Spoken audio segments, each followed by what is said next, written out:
إن الحمد لله نحمده ونستعينه ونستغفره ونعوذ بالله من شرور أنفسنا ومن سيئات أعمالنا من يهده الله فلا مضل له ومن يضلله فلا هادي له ونشهد أن لا إله إلا الله وحده لا شريك له ونشهد أن سيدنا وحبيبنا ومولانا محمدا عبد الله ورسوله صلى الله عليه وعلى آله وصحبه وسلم الذي أكمل الله به قصر النبوة أي ختم الله به النبوة وحكم لا نبي بعده وأعلن في القرآن بالبرهان أن محمدا صلى الله عليه وسلم خاتم النبيين والمرسلين الذي أرسله بالحق بشيرا ونذيرا وداعيا إلى الله بإذنه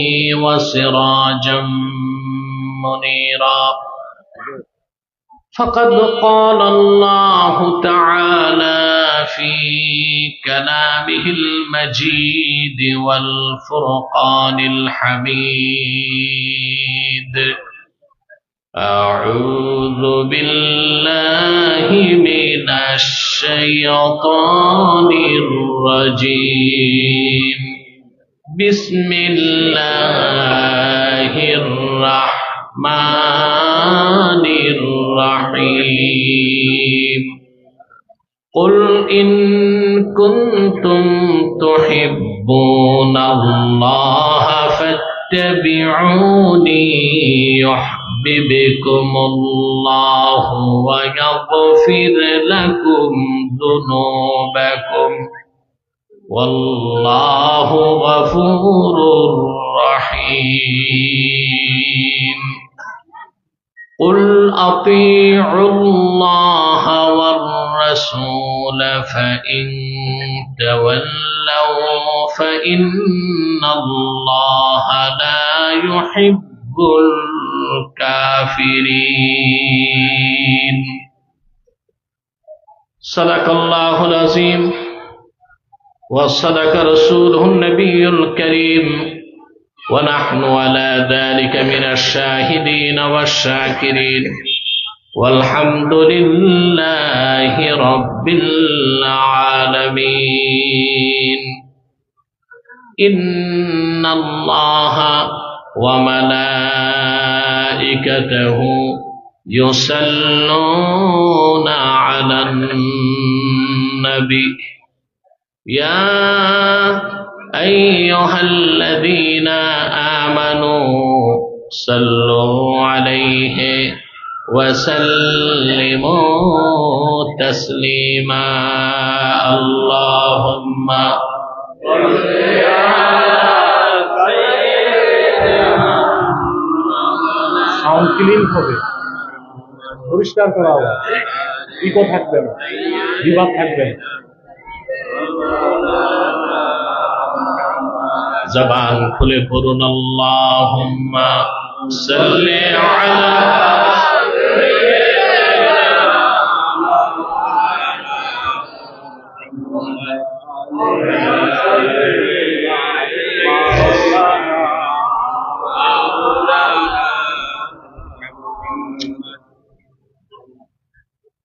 mic কি এত কাছে থাকে নাকি?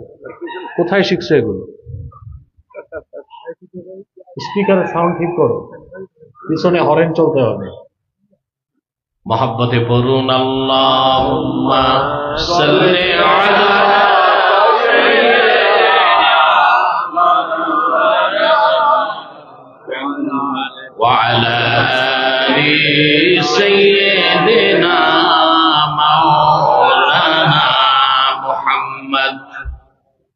मोहम्मद मुस्तफा नबियों की सरदार है, दोनों जहां की सरकार। आप खातिमुल अंबिया हैं, सैयदुल अबरार। अल्लाहुम्मा सल्ली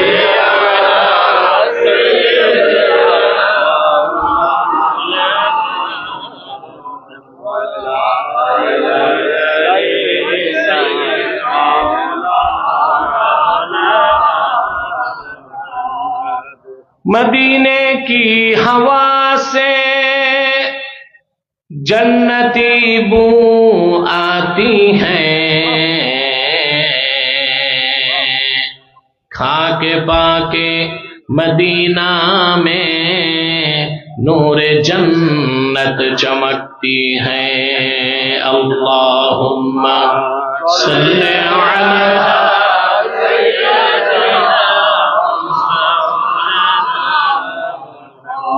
वअला आलि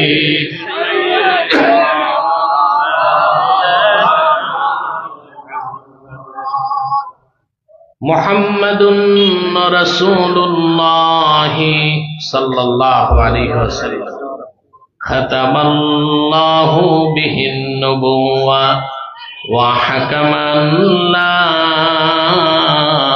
नबिय्य बअदहु बलगल उला बिकमालिही कशफत तुजा बिजमालिही हसनत जमीअ खिसालिही सल्लल्लाहु अलैहि वआलिहि।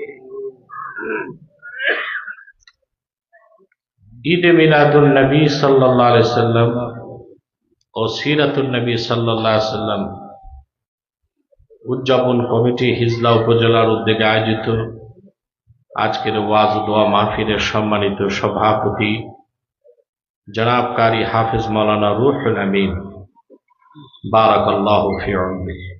আমিন। উপস্থিত আজকের সম্মানিত প্রধান অতিথি মুক্তিযোদ্ধা দেওয়ান শহীদুল্লাহ, হাদাহুল্লাহু ইলা সিরাতিল মুস্তাকিম।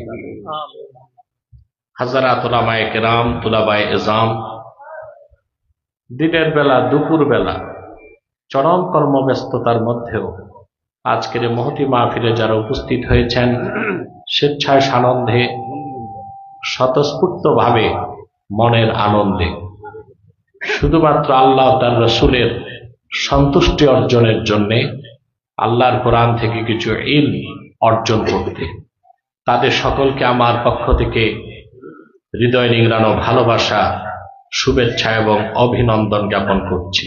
আলহামদুলিল্লাহ। সবটুকু শুকরিয়া আল্লাহ তাআলার জন্য, যিনি আজকের বরকতপূর্ণ মাহফিলে আমাদেরকে আসার ও বসার তৌফিক মেহেরবানি করে ভিক্ষা দান করেছেন। সেজন্য আসুন আমরা সকলে একবার অবনত চিত্তে হৃদয়ের আবেগ অনুভূতি উজাড় করে সমবেত কণ্ঠে বলি আলহামদুলিল্লাহ। অগণিত অসংখ্য দরুদ ও সালাম আল্লাহর সৃষ্টির প্রধান আকর্ষণ, বিশ্বসভার সভাপতি, সকল নবী রাসূলগণের মাথার তাজ, শামসুল হিদায়াত, বদরুদ্দুজা, সৈয়দুস সাকালাইন, ইমামুল মুরসালিন, খাতামুন নবিয়্যিন ওয়াল মুরসালিন, আফতাবে নবুওয়াত, শাহনশাহে রিসালাত, সরকারে দো জাহাঁ, সুলতানুল মদিনা, নবিয়ুল আম্বিয়া, হুজুরে আকরম, নূরে মুজাসসাম, নূরুন আলা নূর, সৈয়দিনা হাবিবিনা শফিঈনা মাওলানা মুহাম্মদ সাল্লাল্লাহু আলাইহি ওয়াসাল্লামের উপর আল্লাহ তাবারাকা ওয়া তাআলা যাকে আজ থেকে প্রায় ১৫০০ বছর আগে প্রেরণ করেছেন, সর্বশ্রেষ্ঠ সর্বশেষ নবী ও রাসূল হিসেবে, যার পরে আজ পর্যন্ত পৃথিবীতে অবশ্যই কোনো প্রকার নবী কিংবা রাসূল অবশ্যই আসে নাই, অবশ্যই এখনো নাই, অবশ্যই কিয়ামত পর্যন্ত আসবে না। মাইকম্যান, সাউন্ডটা ক্লিয়ার করো। আমার অনেক তীব্র আওয়াজ দরকার নাই, পরিষ্কার আওয়াজ দরকার। যে আওয়াজটা অন্য জায়গায় আঘাত লেগে ফিরে আসে, এটা বন্ধ করে দাও। ইকো চলবে না, রিভার্ব চলবে না, পিওর সাউন্ড দরকার। সম্মানিত সুধী, আমি আজকে আপনাদের সামনে সূরা আলে ইমরান থেকে দুটো আয়াত তেলাওয়াত করেছি, 31 এবং 32। এই দুটো আয়াতকে কেন্দ্র করে কিছু কথা শোনাবো ইনশাআল্লাহ, যদি আল্লাহ আমাকে তৌফিক দান করেন। ভূমিকাতে যে কথাটি না বললেই নয়, এখানে যারা এসেছেন আসার পেছনে পার্থিব, জাগতিক, সামাজিক, রাজনৈতিক, আর্থিক কোনো স্বার্থ আছে? আমরা এসেছি শুধুমাত্র আল্লাহ তার হাবিবের সন্তুষ্টি অর্জন করতে, আল্লাহর কোরআন থেকে ইলম শিখতে। এই ইলমের মাজলিসে আসার সঙ্গে সঙ্গে আপনাদের জিন্দেগির সগীরা গুনাহ মাফ হয়ে গেছে। আর একটু পরে আমরা বিদায় নিব সম্মিলিত মুনাজাতের মাধ্যমে, নাকি? এককভাবে মুনাজাত করলে কবুল হতেও পারে, নাও হতে পারে, কিন্তু উম্মতে মুহাম্মাদী সম্মিলিত মুনাজাত করলে আল্লাহ ফেরত দেন না। সুবহানাল্লাহ। মুআজ্জাম তাবারানীতে ইমাম তাবারানী মারফু মুত্তাসিল সনদে একটা হাদিস নকল করেছেন। রাসূলুল্লাহ সাল্লাল্লাহু আলাইহি ওয়াসাল্লাম ইরশাদ করেছেন, মা রাফা'a কওমুন আকুফফাহুম ইলাল্লাহি তাআলা ইয়াসআলুনাহু শাইআ ইল্লা কানা হাক্কান আলাল্লাহি আন ইয়াদা ফি আইদিহিম আল্লাযী সাআলুহু। সুবহানাল্লাহ। মুআজ্জাম তাবারানীর হাদিস। রাসূলুল্লাহ সাল্লাল্লাহু আলাইহি ওয়াসাল্লাম ইরশাদ করেছেন, আমার উম্মতের কোনো একটি দল যদি আল্লাহর কাছে হাত পেতে দেয়, সবাই মিলে আল্লাহর কাছে কিছু চায়, আল্লাহর উপর ওয়াজিব হয়ে যায়, হক হয়ে যায়, তারা যা চায় তাদের হাতে আল্লাহ তা ঢেলে দেন। তাহলে একটু পরে মুনাজাত করবো, আমাদের গুনাহ মাফ হবে, দোয়া কবুল হবে ইনশাআল্লাহ। আল্লাহ কবুল করুন। এখন শয়তান তো ওয়াসওয়াসা দিবে, শয়তান আপনাকে মুনাজাতের আগে উঠাবার চেষ্টা করবে, বিশৃঙ্খলা করার চেষ্টা করবে। আমরা কি শয়তানকে সুযোগ দিব? আমরা নেক নিয়ত করে শয়তানের নাপাক গালে একটা চপেটাঘাত করব। আমরা নিয়ত করছি কিছুক্ষণ পরে আজকের মুনাজাত করে গুনাহ মাফ করে নিষ্পাপ বেহেশতি আল্লাহওয়ালা হয়ে বাড়ি যেতে চাই। কারা কারা হাত তুলে আল্লাহকে দেয়? আল্লাহ কবুল করুন, আল্লাহ মঞ্জুর করুন। যে ভাইরা দাঁড়িয়ে আছেন, আপনারা যেখানে জায়গা পান বসে যান। মানুষ আসবে আর বসবে, কেউ দাঁড়িয়ে থাকার সুযোগ নাই। স্বেচ্ছাসেবক তোমরাও বসে যাও, কেউ দাঁড়িয়ে থাকবেন না। আসুন, তিলাওয়াতের মাধ্যমে আলোচনায় প্রবেশ করছি। আমার সঙ্গে আপনারাও পড়বেন, যারা প্রতিটি বাক্যের, প্রতিটি শব্দের, প্রতিটি অক্ষরের নূরকে আল্লাহ তাআলা আমাদের সিনায় বিকশিত করে দেন।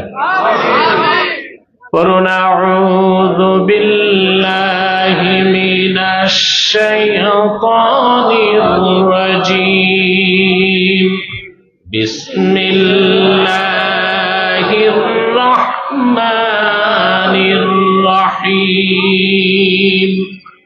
কুল ইন কুনতুম তুহিব্বুনাল্লাহা ফাত্তাবিউনি ইউহিব্বুকুমুল্লাহু ওয়া ইয়াগফির লাকুম যুনুবাকুম ওয়াল্লাহু গফুরুর রহিম।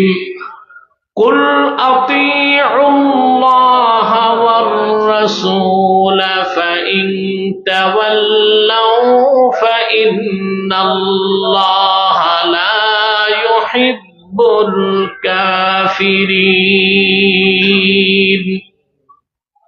আল্লাহ তাআলা বলেন,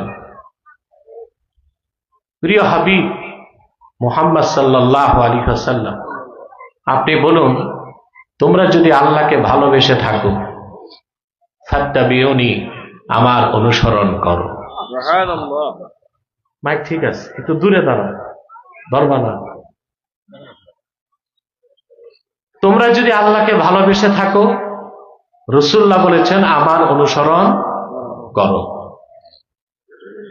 তাহলে বোঝা যাচ্ছে আল্লাহ রসুলের অনুসরণ ছাড়া আল্লাহকে ভালোবাসা পাওয়া, আল্লাহ পর্যন্ত পৌঁছার কোনো সুযোগ নাই। যদি আমার অনুসরণ করে আল্লাহ কি করবেন? ইউহিব্বুকুমুল্লাহু ওয়া ইয়াগফির লাকুম যুনুবাকুম, স্বয়ং আল্লাহ তোমাদেরকে ভালোবাসবেন আর তোমাদের জিন্দেগীর গুনাহকে আল্লাহ মাফ করে দিবেন। ওয়াল্লাহু গফুরুর রহিম, আল্লাহ হচ্ছেন ক্ষমাশীল, অতীব দয়ালু। বলেন সুবহানাল্লাহ। রাসূলুল্লাহ সাল্লাল্লাহু আলাইহি ওয়াসাল্লামের অনুসরণকে বাদ দিয়ে, ওনার আনিত দ্বীন ইসলামকে গ্রহণ না করে, ওনার রেখে যাওয়া সুন্নতের অনুসরণ বাদ দিয়ে কোন ধর্ম, মতবাদ, ইজম পালনের মাধ্যমে, সাধনার মাধ্যমে আল্লাহকে পাওয়ার কোনো সুযোগ নাই, কোনো ব্যবস্থা নাই। এ কথাটা স্পষ্ট। দ্বিমতের কোনো সুযোগ আছে? পৃথিবীতে ইসলাম ছাড়া যত ধর্ম আছে, আছে না? ইসলাম ছাড়া যত ধর্ম সবই তো অন্ধকার। কার কথা? একমাত্র ইসলাম হচ্ছে আল্লাহর নূর, আর সব অন্ধকার। আল্লাহ রাব্বুল আলামিন বলেন, ইউরিদুনা আন ইউতফিউ নূরাল্লাহি বিআফওয়াহিহিম ওয়া ইয়াবাল্লাহু ইল্লা আন ইউতিম্মা নূরাহু ওয়ালাউ কারিহাল কাফিরুন। কাফেরেরা চায় তাদের মুখের ফু দিয়ে আল্লাহর নূরকে নিভায় দিবে, ইসলামকে নিভায় দিবে, অথচ আল্লাহ তাআলা তার নূরকে পরিপূর্ণতা দান করা ছাড়া অন্য সব কিছুকে অস্বীকার করেছেন। ইসলাম হচ্ছে নূর। ইসলাম কি? বাকি সব জুলুমাত, বাকি ধর্মগুলো বিকৃত, মিথ্যাশ্রিত, রিজেক্টেড, মেয়াদ উত্তীর্ণ, মন গড়া, কল্পনাপ্রসূত। ওই ধর্মগুলো যারা পালন করে তাদের উদ্দেশ্য হচ্ছে আল্লাহকে পাওয়া। উদ্দেশ্য কি?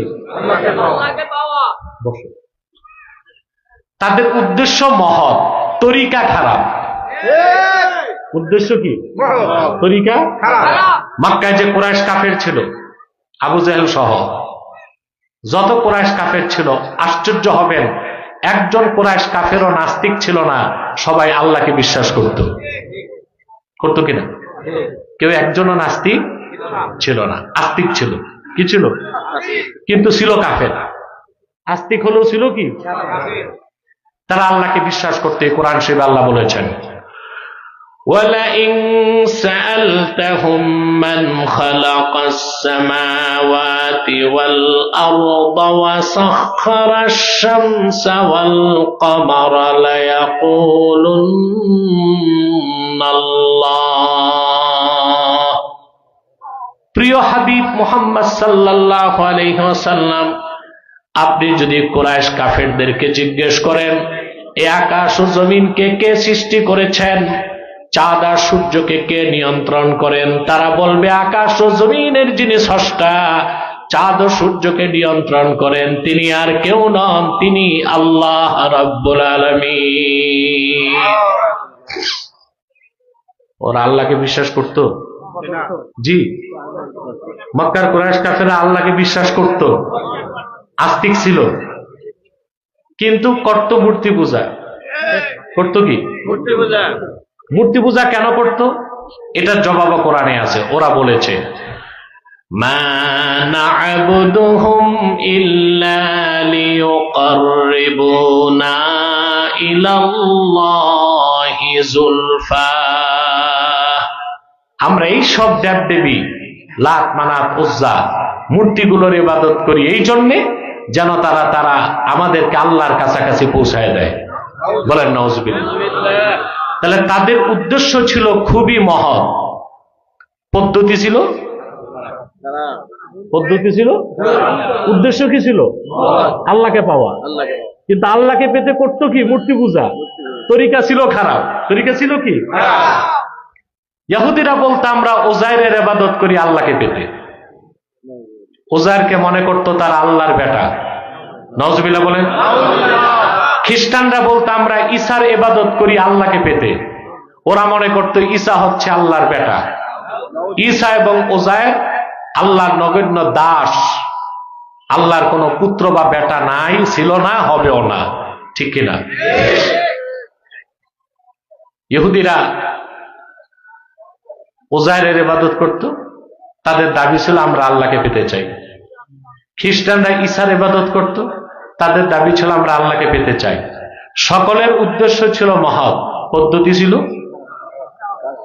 আল্লাহ তখন সূরা আলে ইমরানে 31 নম্বর আয়াত নাজিল করে বলে দিলেন, কুল ইন কুনতুম তুহিব্বুনাল্লাহ ফাত্তাবিউনি ইউহিব্বুকুমুল্লাহ ওয়া ইয়াগফির লাকুম যুনুবাকুম ওয়াল্লাহু গফুরুর রহিম।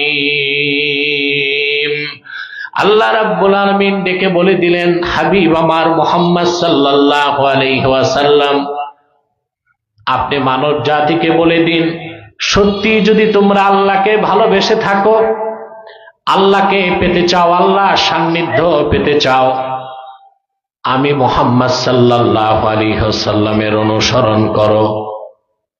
তাহলে বোঝা যায় রাসূলুল্লাহর অনুসরণকে বাদ দিয়ে আল্লাহকে পাওয়া সম্ভব না। নাজাতের কোনো ব্যবস্থা নাই, আল্লাহর ভালোবাসার কোনো ব্যবস্থা নাই। বলেন সুবহানাল্লাহ। প্রত্যেকে আমরা আল্লাহকে ভালোবাসি, ঠিক না? আল্লাহকে ভালোবাসি বলেই তো দুপুর বেলা বসে আছি, কেউ খেয়ে কেউ না খেয়ে। নিশ্চিত আল্লাহকে আপনারা ভালোবাসতে পেরেছেন, সেই পরীক্ষা আপনারা উত্তীর্ণ হয়েছেন। সুবহানাল্লাহ। সত্যিকার অর্থে কোনো মুমিন যদি ঈমান আনার পরে আল্লাহ তার রাসূলকে জীবনের চেয়ে বেশি ভালো না বাসে, সে তো মুসলমানই না। মুসলমান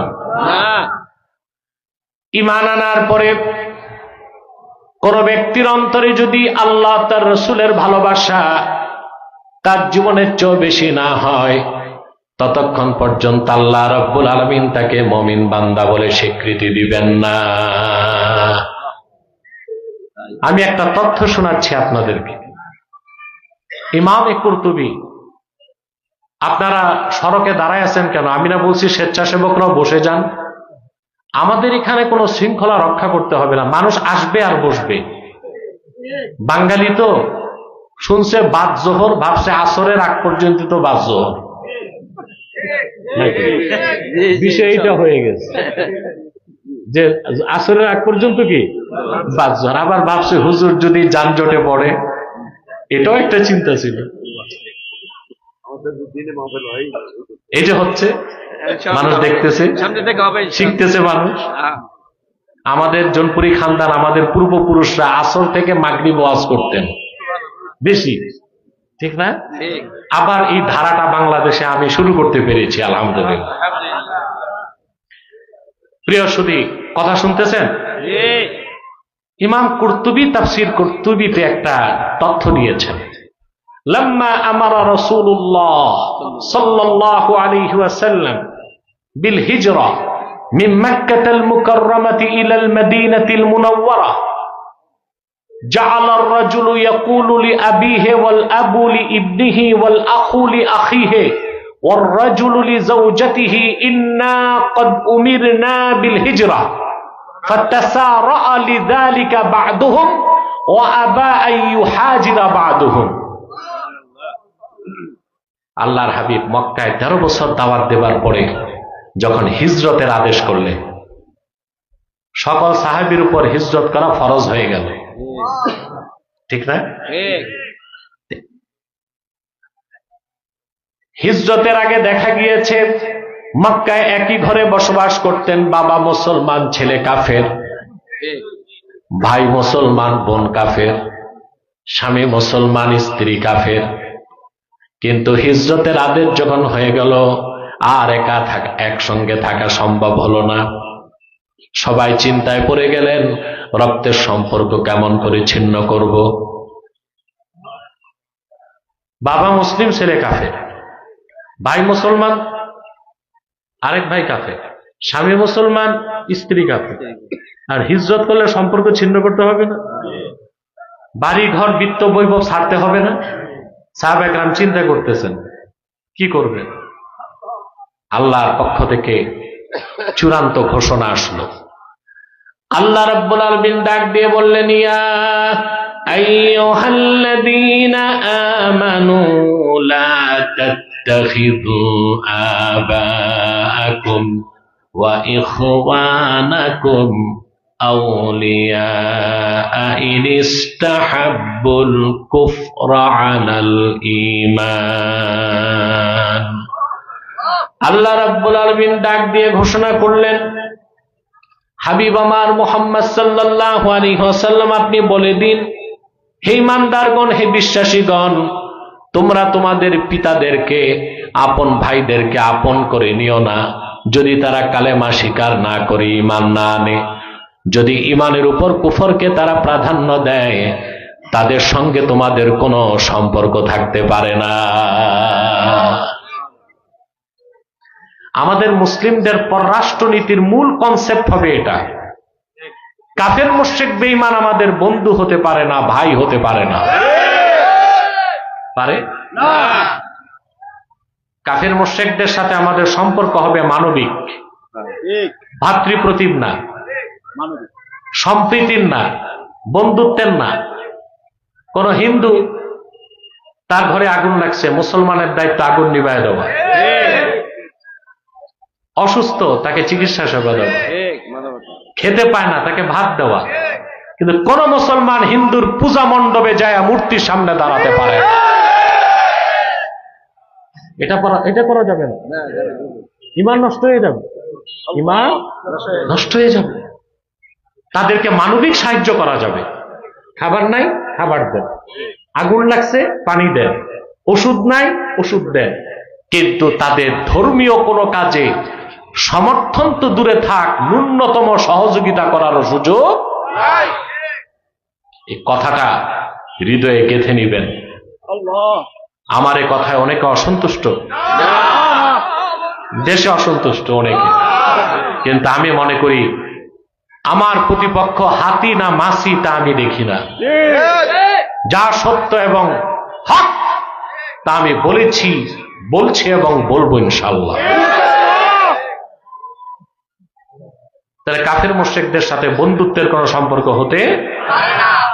এই আয়াত নাজিলের পর সাহাবায়ে কেরামের বিরাট এক অংশ মক্কা থেকে হিজরত করে মদিনাতুল মুনাওয়ারা চলে গেলেন। সুবহানাল্লাহ কইবেন না? প্রিয় ভাইরা, তারপরও কিছু সাহাবী চিন্তা করতেছেন কি করব, এই রক্তের সম্পর্ক কেমন করে ছাড়ি? বাপ তো কেমনে ছাড়ি, ভাই তো কিভাবে ছাড়ি? আল্লাহ তখন সূরা তাওবাতে চূড়ান্ত ঘোষণা নাজিল করলেন। আল্লাহ রাব্বুল আলামিন ডাক দিয়ে বলেন, কুল ইন কানা আবাউকুম ওয়া আবনাউকুম ওয়া ইখওয়ানুকুম ওয়া আজওয়াজুকুম ওয়া আশীরাতুকুম ওয়া আমওয়ালুন ইqtaraftumuha ওয়া তিজারাতুন তাখশাউনা কাসাদাহা ওয়া মাসাকিনু তারদাউনাহা আহাব্বা ইলাইকুম মিনাল্লাহি ওয়া রাসূলিহি ওয়া জিহাদিন ফি সাবিলিহি ফাতারাব্বাসু হাত্তা ইয়াতিয়াল্লাহু বিআমরিহি ওয়াল্লাহু লা ইয়াহদিল কওমাল ফাসিকিন। আল্লাহ রাব্বুল আলামিন সূরা তাওবায় 24 নম্বর আয়াতে ঘোষণা দিয়ে দিলেন, হাবিব আমার মুহাম্মদ সাল্লাল্লাহু আলাইহি ওয়াসাল্লাম, আপনি মুমিনদেরকে বলে দেন, যদি তোমাদের পিতাগণ, তোমাদের ভাইগণ, তোমাদের সন্তানগণ, তোমাদের স্ত্রীগণ, তোমাদের প্রতিবেশীগণ, তোমাদের অর্জিত সম্পদ, তোমাদের ব্যবসা যেটা লস হওয়াকে ভয় পাও, আর তোমাদের সুরম্য বাড়ি ঘর, এ সব কিছু যদি আল্লাহ থেকে, তার রাসূল থেকে আর জিহাদ থেকে বেশি প্রিয় হয়, ফাতারাব্বাসু, অপেক্ষা করো হাত্তা ইয়াতি আল্লাহু বিআমরি, আল্লাহর পক্ষ থেকে তোমাদের বিরুদ্ধে শাস্তি আসার আগ পর্যন্ত। তার মানে পিতা মাতা, ভাই বোন, আত্মীয় স্বজন, পাড়া প্রতিবেশী, চাকরি, ব্যবসা, বিত্ত, বৈভব, এমনকি নিজের জীবনের চেয়ে যতক্ষণ পর্যন্ত না বেশি আল্লাহ তার রাসূলের ভালোবাসা অন্তরে না থাকবে, আল্লাহ রাব্বুল আলামিন তার বান্দাদেরকে মুমিন বলে স্বীকৃতি দেন নাই। সাহাবায়ে কেরাম রিদওয়ানুল্লাহি তাআলা আলাইহিম আজমাইন এই আয়াত নাজিলের পর মহা পরীক্ষায় পড়ে গেলেন। সবকিছুর চেয়ে বেশি ভালোবাসতে হবে আল্লাহকে, তার হাবিবকে। সুবহানাল্লাহ বলবেন না? হুকুমটা সাহাবীদের জন্যই ছিল না আমাদের জন্য? সুবহানাল্লাহ। রাসূলুল্লাহর সাহাবীগণ আল্লাহর পরীক্ষায় উত্তীর্ণ হয়েছেন। আল্লাহ তার রাসূলের ভালোবাসায় সব উৎসর্গ করছেন।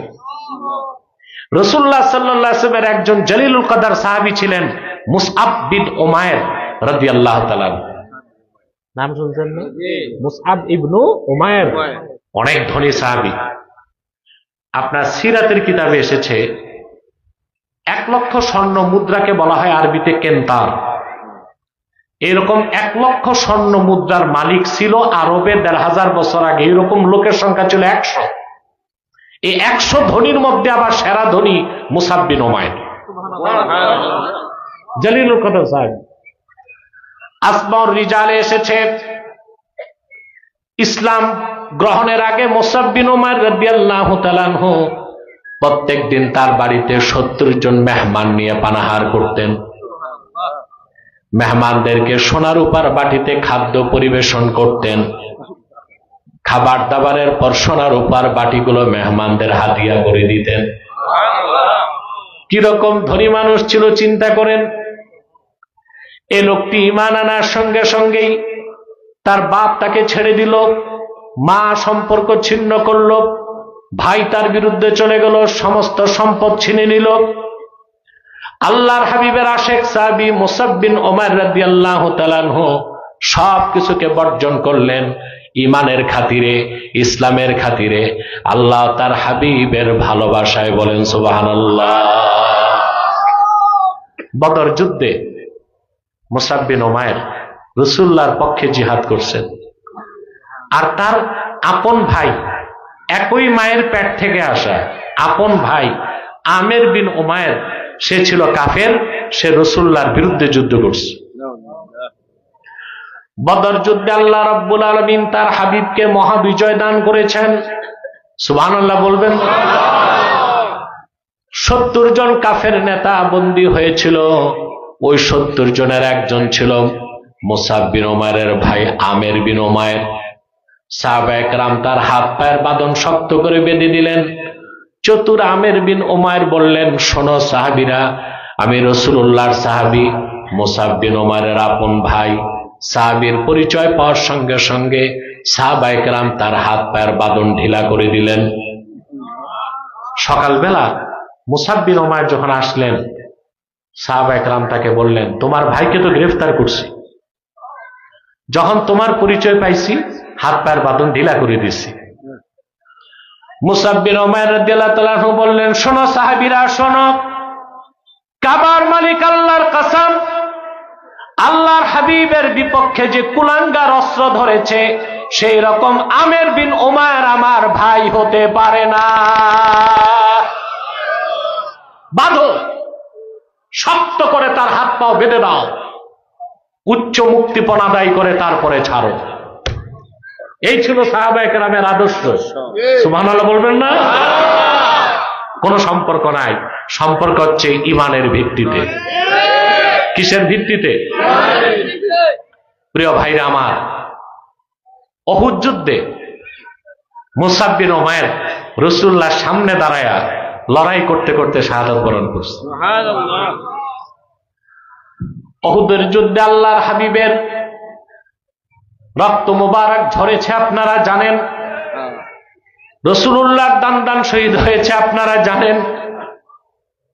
আল্লাহর হাবিবের একদম সামনে যখন কাফেরেরা রাসূলুল্লাহকে হামলা করতে চাইল, আক্রমণ করতে চাইল, রাসূলুল্লাহর সামনে জান কোরবান করার জন্য দাঁড়ায় গেলেন আবু উবায়দা ইবনুল জাররাহ। তিনি সামনে দাঁড়ায় সব অস্ত্রের আঘাত নিতে লাগলেন। আল্লাহর হাবিব ডানে বামে তাকালে তিনি বলতেন, ফিদাকা আবি ওয়া উম্মি, আয় আল্লাহর রসুল, আপনার কদমে আমার বাপ মা কোরবান হোক। ডানে বামে তাকাবেন না, কাফেরদের অস্ত্রের আঘাত লেগে যাবে। আমি যতক্ষণ জীবিত আছি আপনার দিকে আসা সব অস্ত্র আমার বুক পেতে নিবে, আপনার কাছে যেতে দিবে না। তথাপি আল্লাহর হাবিব, ওনার দান শহীদ হয়েছে উহুদে, ওনার নূরের রক্ত ঝরেছে। মুসাব বিন উমাইর আবু উবায়দা ইবনুল জাররাহের সামনে ছিলেন, তিনিও জীবনপণ লড়াই করে শাহাদাত বরণ করলেন। যুদ্ধ যখন শেষ, 70 জন সাহাবী শাহাদাত বরণ করেছিলেন উহুদের ময়দানে। আমার নূর নবীজি নির্দেশ করলেন, তাদের লাশগুলোকে সারিবদ্ধ করে রাখো, আমি জানাজা পড়াবো, তারপর দাফন হবে। 70 জন সাহাবীর লাশ মোবারক রাখা হলো উহুদের ময়দানে। আল্লাহর হাবিব মুসাব বিন উমাইরের সামনে যে দাঁড়ালেন, সারাটা শরীর তার রক্তে মেখে আছে, অসংখ্য আঘাতের চিহ্ন।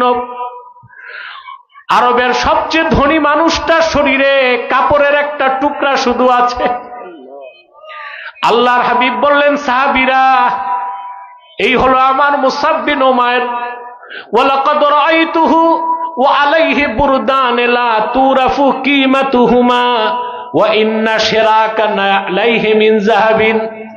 ইসলাম গ্রহণের আগে এত ধনী মানুষ ছিল আমার মুসাব, তার শরীরে এমন 2টা চাদর আমি দেখেছি যার মূল্য কত কারো জানা ছিল না।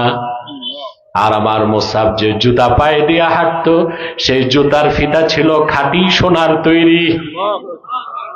এ লোকটা সবকিছু উজাড় করে দিলেন। বাবা ছাড়লেন, মা ছাড়লেন, ভাই ছাড়লেন, সম্পদ ছাড়লেন, বিত্ত বৈভব ছাড়লেন।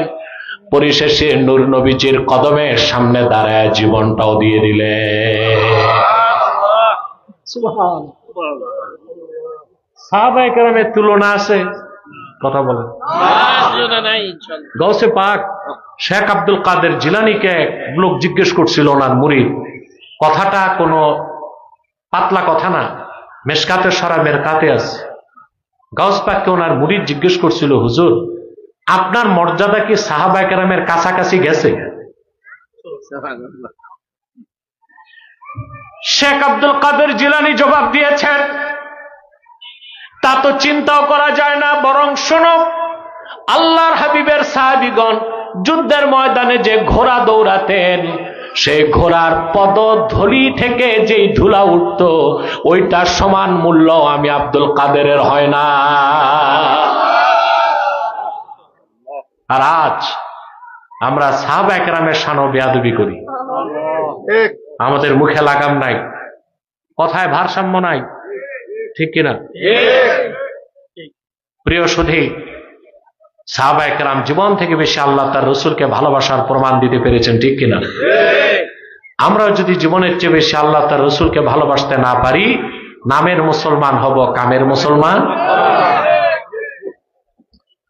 সহিহ আল বুখারী কিতাবুল ঈমানের হাদিস, আল্লাহর হাবিব ইরশাদ করেছেন, সালাসুন মান কুন্না ফীহি ওয়াজাদা হালাওয়াতাল ঈমান।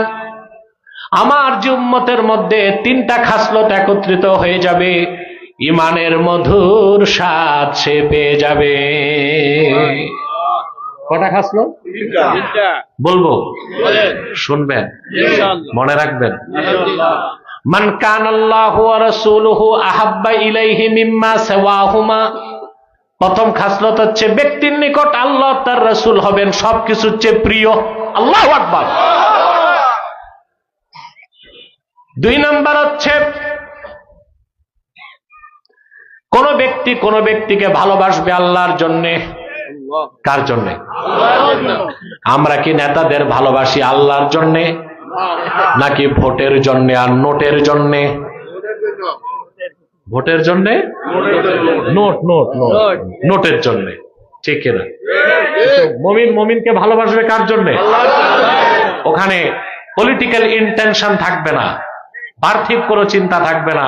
মুমিন মুমিনকে ভালোবাসবে আল্লাহর জন্য বলেছেন। সুবহানাল্লাহ। 3 নাম্বার খাসলাত হচ্ছে ومن يكره أن يعود في الكفر بعد إذ أنقذه الله كما يكره أن يلقى في النار।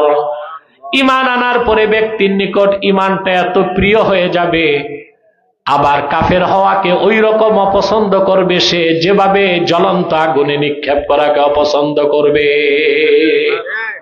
প্রথমটাই হচ্ছে আল্লাহ তার রসুলের ভালোবাসা জীবনের চেয়ে বেশি হতে হবে। সুবহানাল্লাহ।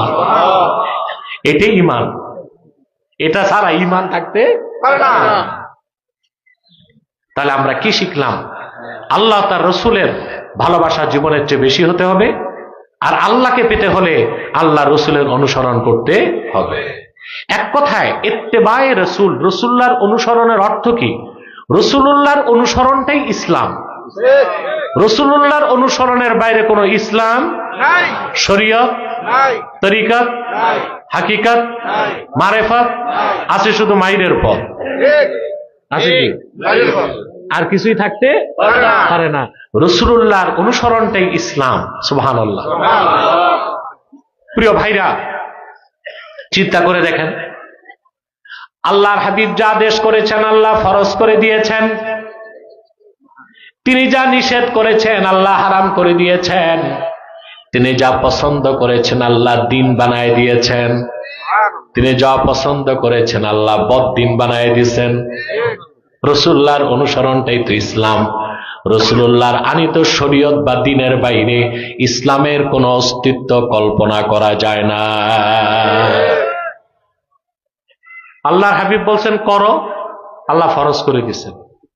তিনি বলেছেন করো না, আল্লাহ হারাম করে দিয়েছেন। তিনি পছন্দ করছেন, দিন হয়ে গেছে। তিনি অপছন্দ করছেন, দিনের বাইরে চলে গেছে। সুবহানাল্লাহ বলবেন? আলহামদুলিল্লাহ, আমাদের প্যান্ডেলটা মোটামুটি ভরে গেছে। এই লোকগুলো দাঁড়ায় আছে কেন? ওনার কি খান বাহাদুর আহসানুল্লাহ নাতিপুতি নাকি? আসেন, বসবে বসবে। আমাদের মাহফিলে অনেক সময় হিন্দুরা আসে, অমুসলিমরা আসে, আমরা তাদের বসতে বলি না, লজ্জা পায়। আমার কথা দাঁড়ায় ওয়াজ শোনো, ঠিক না?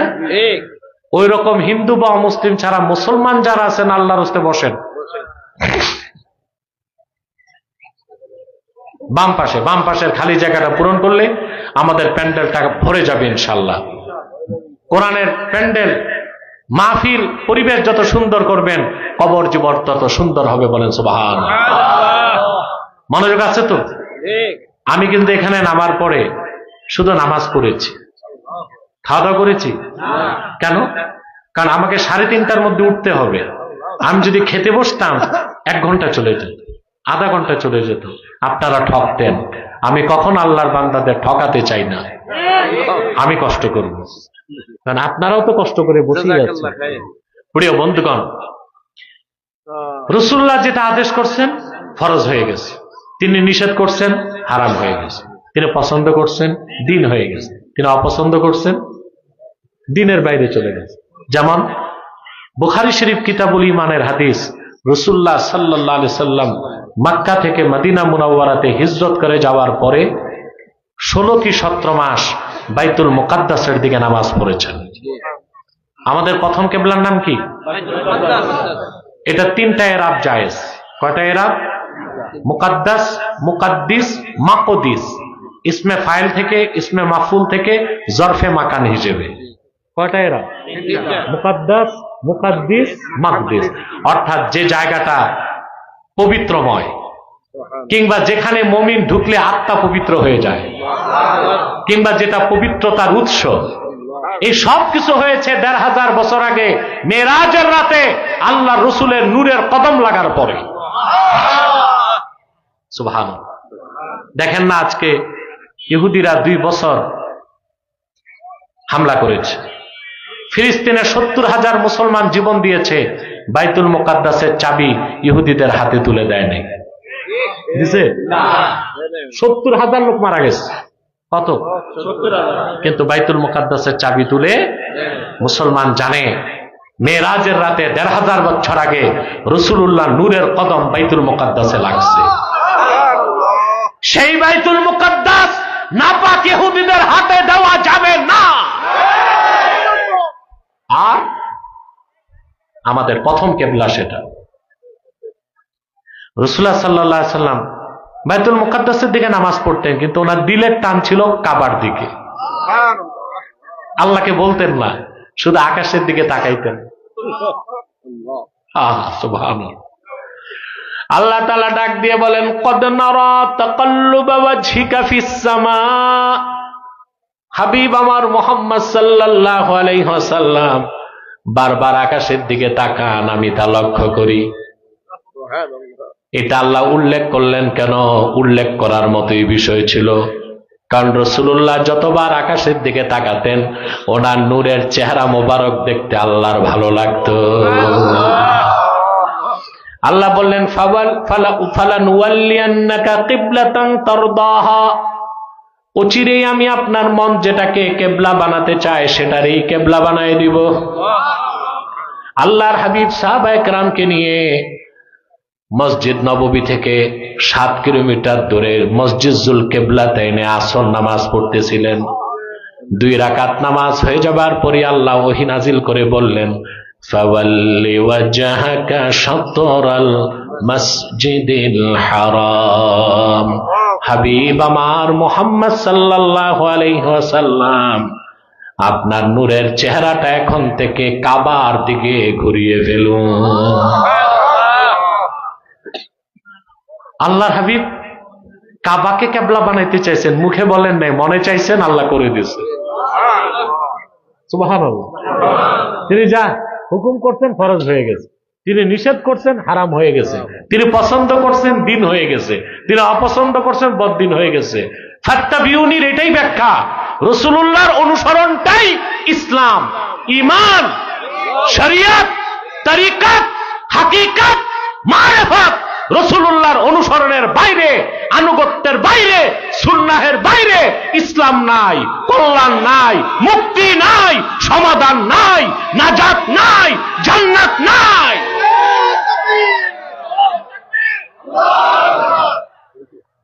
প্রিয় বন্ধুগণ,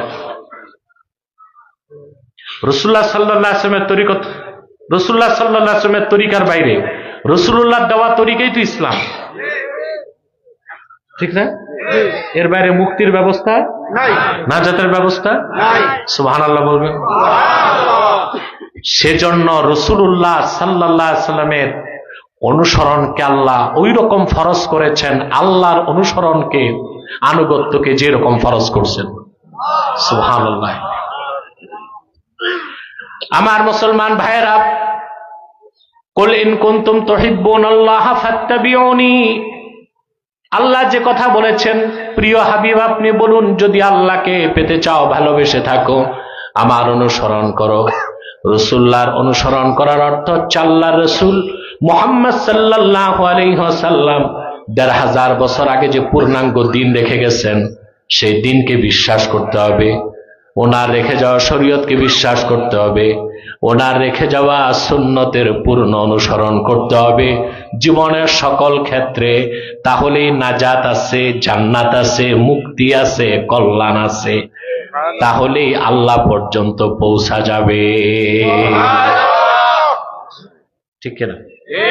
অন্য কোন ধর্ম, কোন মতবাদ, এগুলোর মাধ্যমে আল্লাহ পর্যন্ত পৌঁছার কোন সুযোগ নাই। বাংলাদেশে কিছু সুফিবাদী আছে। কি আছে? সুফিবাদী। মাওলানা সাহেব, তোমরা বসবা না? এই মাদ্রাসার ছাত্ররা, তোমরা মানুষকে আদব শিখাবা, তোমরাই দাঁড়ায় আছো কেন? তোমাদেরকে বলছি, মাদ্রাসার ছাত্ররা বসো।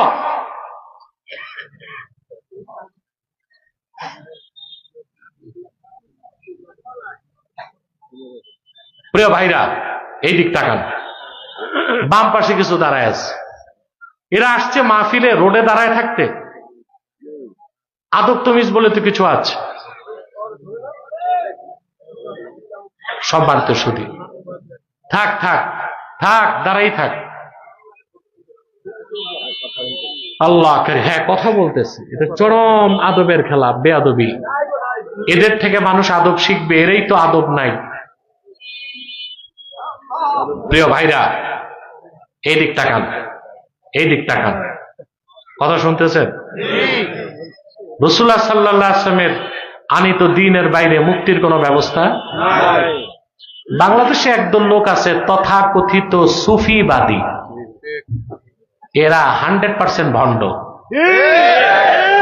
সুফি হওয়া ভালো, সুফিবাদী হওয়া যাবে না। সুফি হওয়া, সুফিকে যার দিল সাফ সে সুফি, সাদা মাথা থাকে সে সুফি, তরিকত চর্চা করে সে কি? আল্লাহর ওলিদের নামে সুফি থাকতো। শাহ সুফি কারামত আলী জনপুরি, শাহ সুফি নূর মোহাম্মদ ঝানঝানভি, শাহ সুফি নূর মোহাম্মদ নিজামপুরি, আল্লাহর ওলিদের নামে সুফি থাকতো। আমার বংশের এক মুরব্বী এখানে আসতেন, মৌলানা শাহ সুফি জাফর আহমদ সিদ্দিকী, আসতেন না? অনেক বড় আলেম ছিলেন আমাদের বংশে, এত বড় আলেম হিন্দুস্তানে তার সময় ছিল না। আসতেন, 20 সালে ইন্তেকাল করছেন, 21 সালে। হ্যাঁ, উনিও আসছেন, বংশের অনেকে আসছে। জালিস মাহমুদ, জালিস মাহমুদের চাচার কথা বললাম। প্রিয় ভাইরা, তো সুফি হওয়া ভালো, কিন্তু সুফিবাদী, সুফিবাদ হচ্ছে কুফরি। সুফিবাদ মানে সুফিদের মতবাদ। ইসলাম তো পরিপূর্ণ জীবন বিধান, এখানে কোন গোষ্ঠী বা ব্যক্তির মতবাদ স্বীকৃতি পেতে পারে? শুধু ইসলাম, কেবল ইসলাম, একমাত্র ইসলাম, এছাড়া কিছু চিন্তা করা যাবে না। আমার ভাইরা, ঈমান আনার পরে, ইসলামকে গ্রহণের পরে রাসূলুল্লাহ সাল্লাল্লাহু আলাইহি ওয়াসাল্লামের রেখে যাওয়া শরীয়তের বাইরে এক চুল পরিমাণ চলার সুযোগ মুসলমানের নাই। অন্য কোন ধর্ম থেকে, মতবাদ থেকে ভালো কিছু থাকলেও নেওয়া যাবে না। যাবে না। এই যে বাউল আছে বাংলাদেশে, বাউল বাউল বাউল বাউল মানি ফাউল, এরা শরীয়ত মানে না, শরীয়ত মানে না। এই বাউলদের সবচেয়ে বড় ফাউল আছে জেলে, বুঝলেন? উলামায়ে কেরাম তার বিরুদ্ধে যখন আন্দোলন করেছে, তখন এক বুদ্ধিজীবী খেপে গেছে, ফরহাদ মজহার। সে আলেমদেরকে থ্রেট করছে, সে আলেমদেরকে দেখে নিবে, সে মানিকগঞ্জ যাবে। আমি পাল্টা হুমকি দিছি, আমি মানিকগঞ্জ যাব আলেমদের পক্ষে।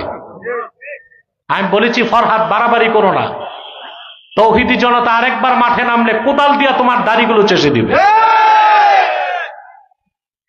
সে সুফিবাদী, সে বলে, ফরহাদ বলে, আমি মুসলিম না হিন্দু জানি না। সে লালনের মতবাদে বিশ্বাসী। মুসলিম ইসলামের বাইরে কোনো মতবাদ মানতে। এই বাউলরা গানের মাধ্যমে মানুষকে কুফরি শেখায়, মধুর সাথে বিষ মিশায়া ঈমান নষ্ট করে। কি করে? কিভাবে? ওরা বলে প্রত্যেকেই তো ধর্ম পালন করে স্রষ্টাকে পেতেই, এর মাধ্যমে ইসলাম যে একমাত্র জীবন বিধান আল্লাহ কর্তৃক স্বীকৃত, এটা অস্বীকার হয় না? কথা বলেন। অন্য কোন ধর্মে ভালো কিছু থাকলে নেওয়া যাবে না। আবার আমাদের দেশে কিছু স্কলার তৈরি হয়েছে, স্কলার, সভাপতি বলছেন স্কলার, মোটিভেশনাল স্পিচার, স্কলার, আমি বলি স্ক্রু ড্রাইভার। এরা কি বলে জানেন? এদের স্লোগানেও ঘাপলা আছে। বলে no east no west, Islam is the best, ইসলাম সর্বশ্রেষ্ঠ। স্লোগান সুন্দর আছে, কিন্তু একটু ফাঁক আছে। ইসলাম ইজ দ্য বেস্ট মানে ইসলাম সর্বশ্রেষ্ঠ, বেস্ট, তবে আরো গুড গুড থাকতে পারে। গুড থাকতে পারে, কথা বলে না, থাকতে পারে না। স্লোগান পরিপূর্ণ হয় না। স্লোগান হবে no east no west, Islam is the best, Islam is last, Islam is fully completed and selected by almighty Allah. ইসলামই শুরু, ইসলামই শেষ। ইসলাম পরিপূর্ণ। ইসলাম আল্লাহ কর্তৃক প্রেরিত, রাসূলুল্লাহ কর্তৃক আনিত, আল্লাহ কর্তৃক মনোনীত জীবন বিধান হচ্ছে ইসলাম। ইসলামে থেকে মুসলিম হয়ে অন্য কোন ধর্ম থেকে ভালো কিছু নেওয়া যাবে না। দলিল লাগবে? কথা জি, দলিল দিচ্ছি। একটা দলিল দিব আর একটা যুক্তি দিব। আপনারা বাঙালি যুক্তিকে খুব পছন্দ করেন।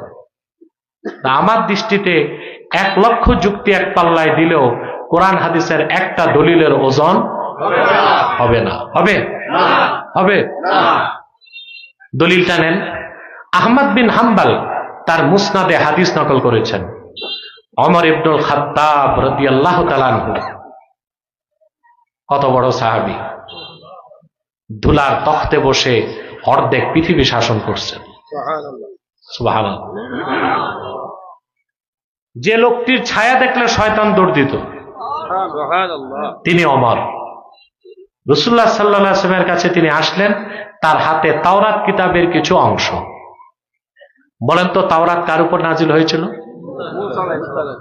মুসা নবীর উপর তাওরাত।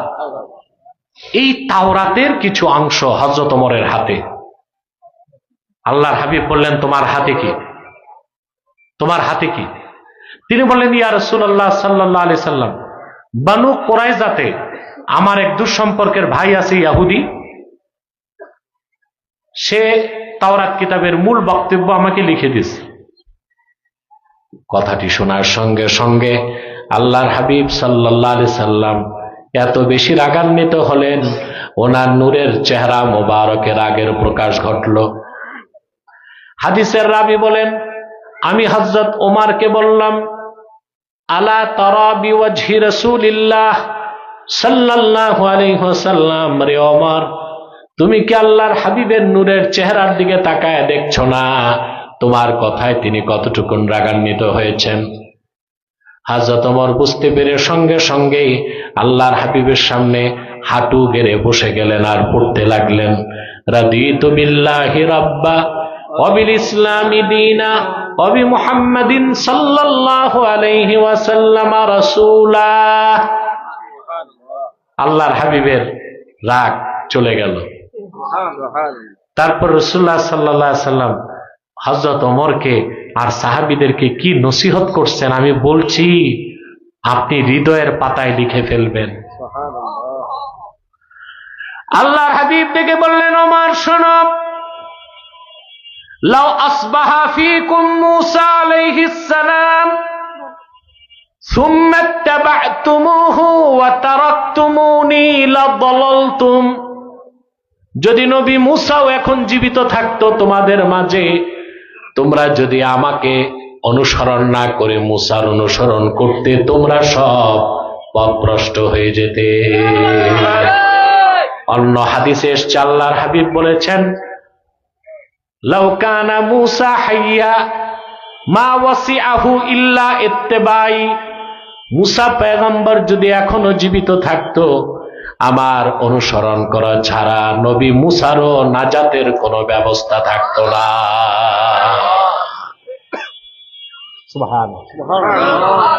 যেখানে ইসলাম গ্রহণের পর তাওরাত থেকে কিছু নেওয়া যাবে না,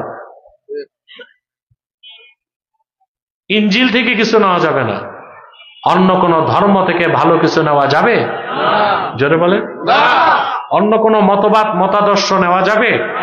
ইসলাম, শুধু ইসলাম, একমাত্র ইসলাম, কেবলমাত্র ইসলাম। ঠিক কিনা? এবার একটা যুক্তি দিব। আপনারা অসুস্থ হলে ওষুধ খান না? ওষুধের মূল যে জিনিস সেটা দেখতে হয় মেয়াদ আছে কিনা। ঠিক কিনা? মেয়াদ উত্তীর্ণ ঔষধ খেলে রোগী ভালো হবে না তাড়াতাড়ি মরবে? তাড়াতাড়ি মারা যাবে, মেয়াদ নাই। ঠিক কিনা? বাংলাদেশে আপনারা আগস্টের 5 তারিখের পর কোনো সংস্কার করতে পারেন নাই, পারছেন? 16 মাস তো চলে যাচ্ছে, পারেন নাই। আপনারা যেটা করছেন এটা বিপ্লবটা, এটা অভ্যুত্থান। অভ্যুত্থান হচ্ছে আন্দোলনের মাধ্যমে কোনো গভর্নমেন্টকে চেঞ্জ করে অন্য সরকার আনা, এটা অভ্যুত্থান। আর আন্দোলনের মাধ্যমে সরকার পতনের মাধ্যমে দেশের সিস্টেম বদলানো, ওইটা বিপ্লব। আপনার বিপ্লব করতে পারছেন? আগে দুর্নীতি ছিল, এখন কমছে না মোটামুটি বাড়ছে? তো কি হইল? চুরি চামারি খুন খারাপি বেড়ে গেছে। একজন রাজনৈতিক ছাত্র নেতা হাদি প্রকাশ্যে গুলি করে তাকে হত্যার চেষ্টা হলো। আমি দোয়া করি আল্লাহ তার হায়াত দারাজ করুন। ছাত্র নেতাদের মধ্যে এই ছেলেটা খুব ভালো, নামাজ পড়ে পাঁচ ওয়াক্ত, চেষ্টা করে ইসলামের পক্ষে থাকতে। আল্লাহ তাকে হায়াত দারাজ করুন, সুস্থ করে তার মার কোলে ফিরায় দেব।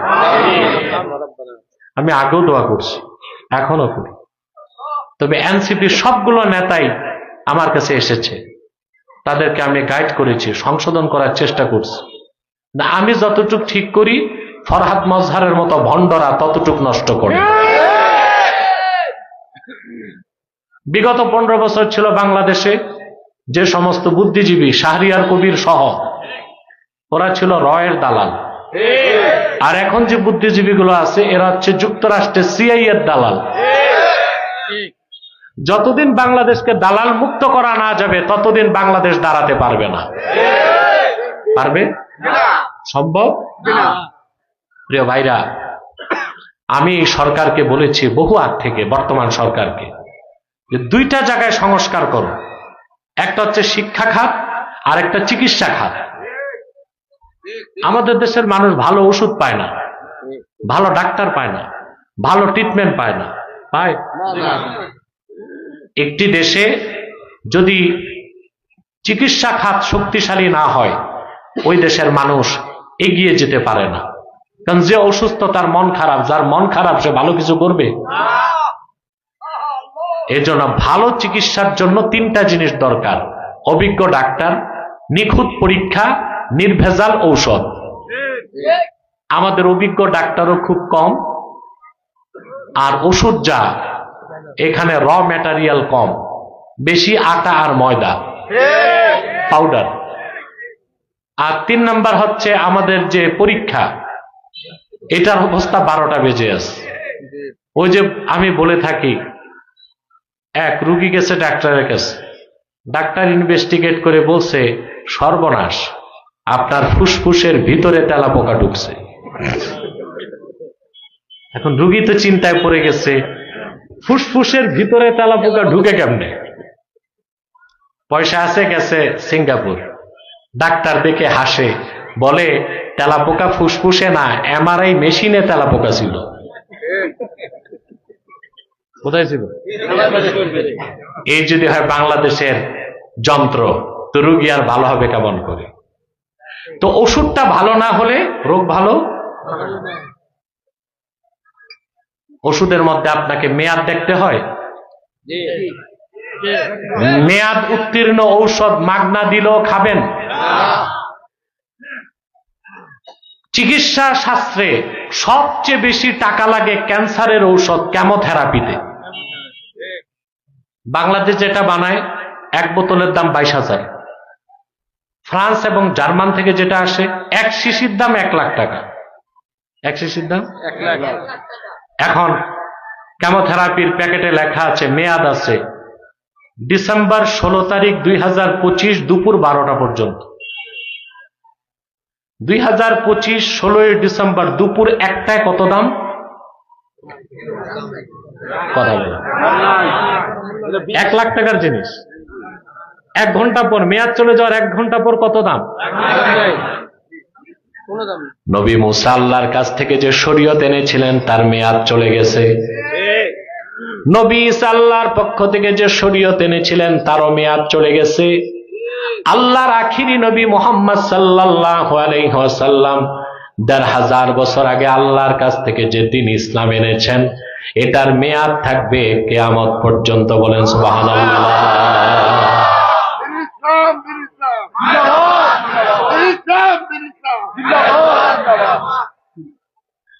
কথাগুলো খেয়াল করছেন?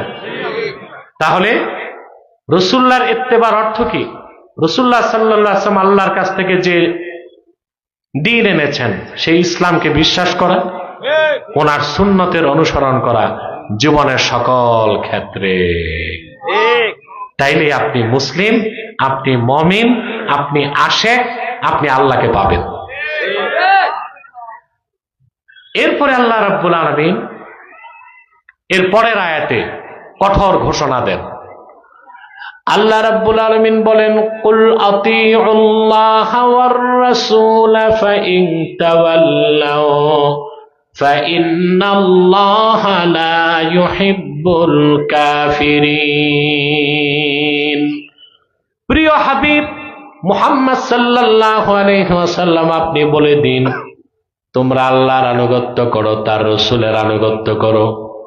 যদি এর থেকে তারা মুখ ফিরায় নেয়, আপনি বলে দিন তারা কাফের, আর কাফেরদেরকে আল্লাহ কোনোদিনও ভালোবাসেন না।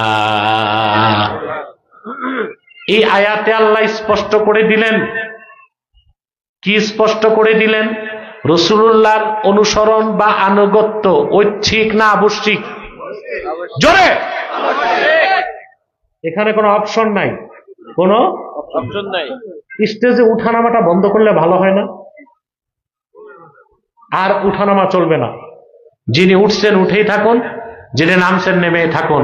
আমি আপনাদেরকে মাইক নিছি প্রায় 1 ঘন্টা 10 মিনিট হয়ে গেছে, আমার ঘড়ি নাই, আমি টের পাই নাই। আপনারাও যে একটু আওয়াজ দিবেন, হুজুর 1 ঘন্টা হইছে, তাও করলেন না।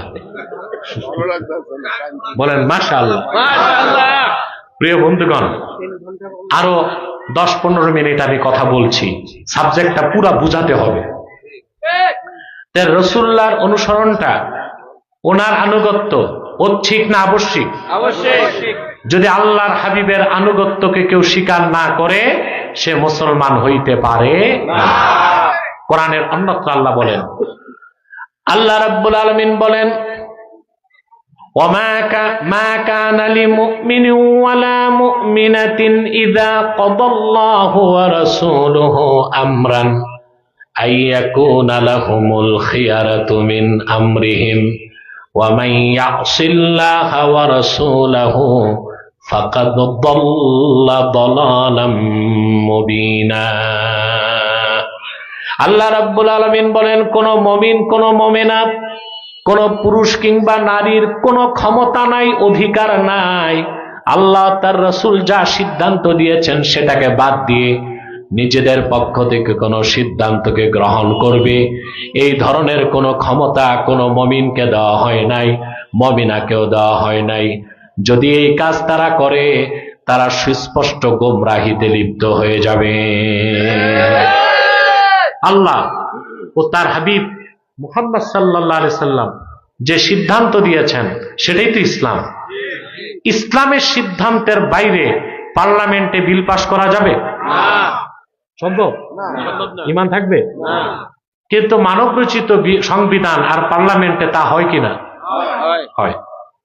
তাহলে আমরা আসলে কতটুকু মুসলমান তা চিন্তার বিষয়। কিন্তু কথা বলেন, শরীয়তে বিয়ে করা কি হালাল?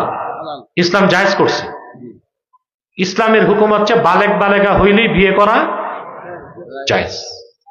আর আপনাদের পার্লামেন্টে আইন করা হয়েছে, ছেলের বয়স যদি 21 না হয়, মেয়ের বয়স 18 না হয়, এর চেয়ে নাজায়েজ অবৈধ কোনো কাজই নাই। এটার নাম দিয়েছে বাল্য বিবাহ। যদি খবর পায়, পুলিশ এসে অ্যারেস্ট করবে বিনা নোটিশে।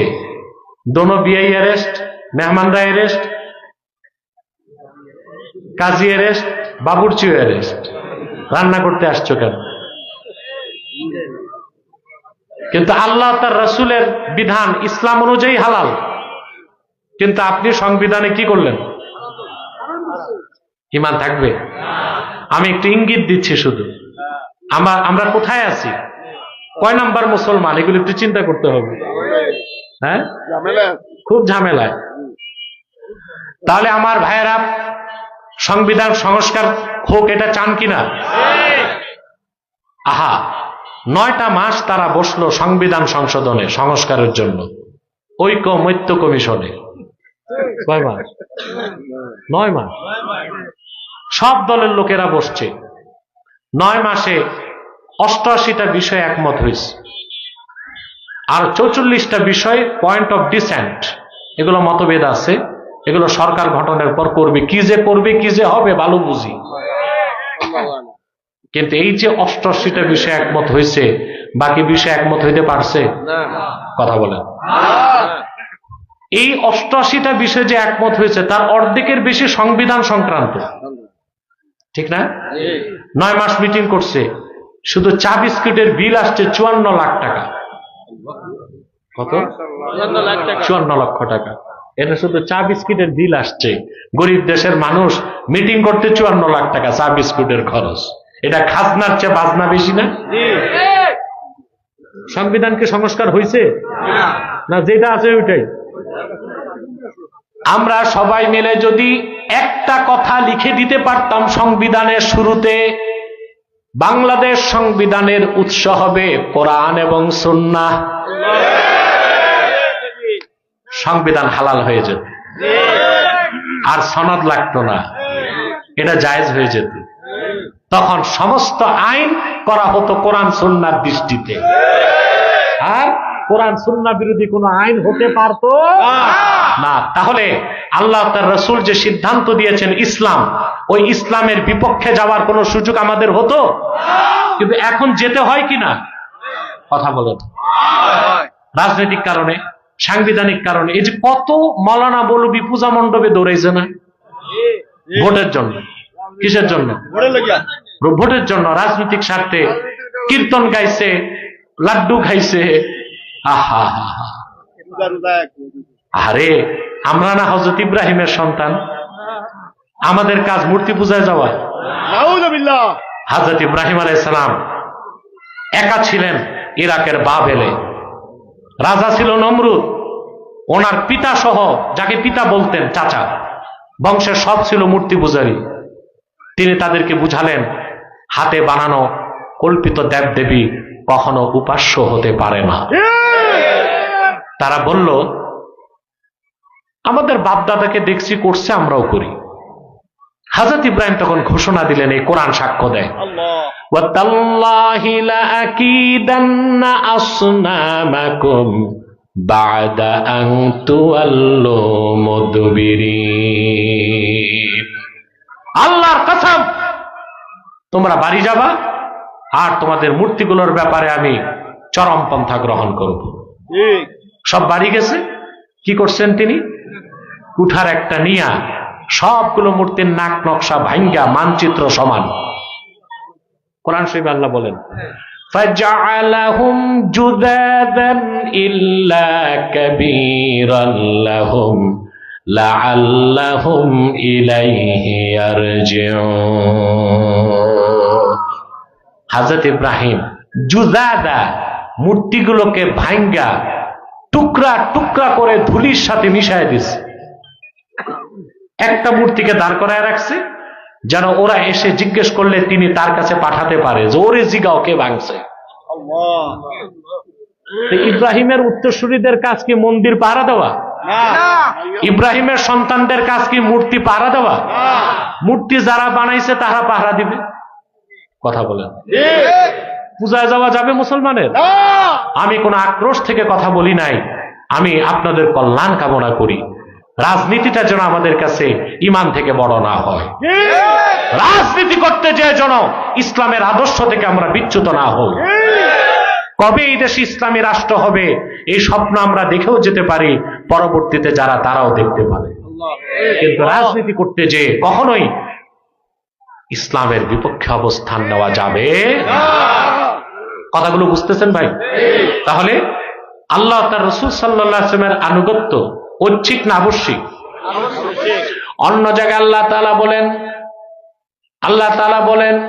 ফালা ওয়া রাব্বিকা লা ইউমিনুনা হাত্তা ইউহাক্কিমুকা ফীমা শাজারা বাইনাহুম সুম্মা লা ইয়াজিদু ফি আনফুসিহিম হারাজাম মিম্মা কাদাইতা ওয়া ইউসাল্লিমু তাসলিমা। আল্লাহ রাব্বুল আলামিন বলেন, মুহাম্মদ সাল্লাল্লাহু আলাইহি ওয়াসাল্লাম, আপনার রবের কসম, আল্লাহ কসম করছেন। সাহাবায়ে কেরাম ঈমানদারগণ তাদের নিজেদের মধ্যে সৃষ্ট বিরোধের ক্ষেত্রে আপনার রায়কে যদি সমাধান হিসেবে গ্রহণ না করে, বিনা নির্দ্বিধায় সন্তুষ্ট চিত্তে আপনার সিদ্ধান্তকে যদি গ্রহণ না করে, আমি আল্লাহ কসম করে বলি তারা মুসলমান হতে পারে না। ফাথুল কাদির একটা বিখ্যাত তাফসীরের কিতাব, একটা তো ফিকহের কিতাব আছে ফতোয়ার ফাথুল কাদির, হেদায়েত সরা, আরেকটা তাফসীর আছে ইমাম শাওকানির লেখা। এই ফাথুল কাদিরে এসেছে এই আয়াতের ব্যাখ্যায়, হাদিসটি দুররে মানসুরে আছে ইমাম সুয়ুতির, এবং হাদিসটি আস-সারিমুল মাসলুল কিতাব ইবনে তাইমিয়া উল্লেখ করছে। দুই ব্যক্তি ঝগড়া লাগছে, রাসূলুল্লাহর কাছে আসছে বিচার নিয়ে, সাক্ষ্য প্রমাণের ভিত্তিতে আল্লাহ রাসূল রায় দিলেন। তো বিচারের রায়তে মুসলিম নামধারী লোকটা হেরে গেল, বুঝলেন? তো সে আল্লাহ রসুলের বিচারে সন্তুষ্ট না হয়ে বলল, ইয়া রাসূলুল্লাহ সাল্লাল্লাহু আলাইহি সাল্লাম, রুদ্দানা ইলা ওমর, বিচারটার জন্য আমাদেরকে হযরত ওমরের কাছে পাঠান। তা আল্লাহর হাবিব বললেন, ইনতালিকা ইলা ওমর, যাও ওমরের কাছে যাও। সুবহানাল্লাহ, ওমরের কাছে যাও। দুজনই চলে আসলো হযরত ওমরের কাছে। তো যিনি বিচারে জিতছেন তিনি বললেন, ওমর, একবার কিন্তু আল্লাহ রসুল বিচার করছেন, এই লোকটা রসুল্লাহর বিচারে সন্তুষ্ট না, তো সে বলছে ওমরের কাছে পাঠান আমাদের বিচারের জন্য, আল্লাহ রসুল আপনার কাছে পাঠাইছে। হযরত ওমর বললেন, পাশের লোককে জিজ্ঞেস করছেন, আল আমরু হাকাযা, বিষয়টা কি এরকম? জি, রাসূলুল্লাহ সাল্লাল্লাহু আলাইহি ওয়াসাল্লাম বিচার করছেন, আমি সন্তুষ্ট হতে পারি নাই, আপনার কাছে পাঠাইতে বলছি, রাসূলুল্লাহ সাল্লাল্লাহু আলাইহি ওয়াসাল্লাম পাঠিয়ে দিয়েছেন। হযরত ওমর বললেন, ঠিক আছে, আনতুমা মাকানাকুমা হাত্তা আরজিআ ইলাইকুমা, আমি আসতেছি, একটু দাঁড়াও, বিচার একটা বাকি আছে, করে দেব। ভিতরে ঢুকছেন, হাদিস সাক্ষ্য দেয়, ফাখারাজা ওমর মুস্তামিলান আলা সাইফিহি, নাঙ্গা তরবারি নিয়ে হযরত ওমর এসে বললেন, আল্লাহর হাবিবের সিদ্ধান্ত যে মেনে নিতে পারে না, আবার বিচারের প্রত্যাশা করে আল্লাহর আকাশের নিচে বেঁচে থাকার অধিকার নাই, তার নাই, সে মুসলমান হতে পারে না। এই কথা বললেন, তরবারির এক আঘাতে সে মুসলিম নামদারি মুনাফিকের গর্দানটা উড়াই দিলেন। পাশের লোক দিছে দৌড়,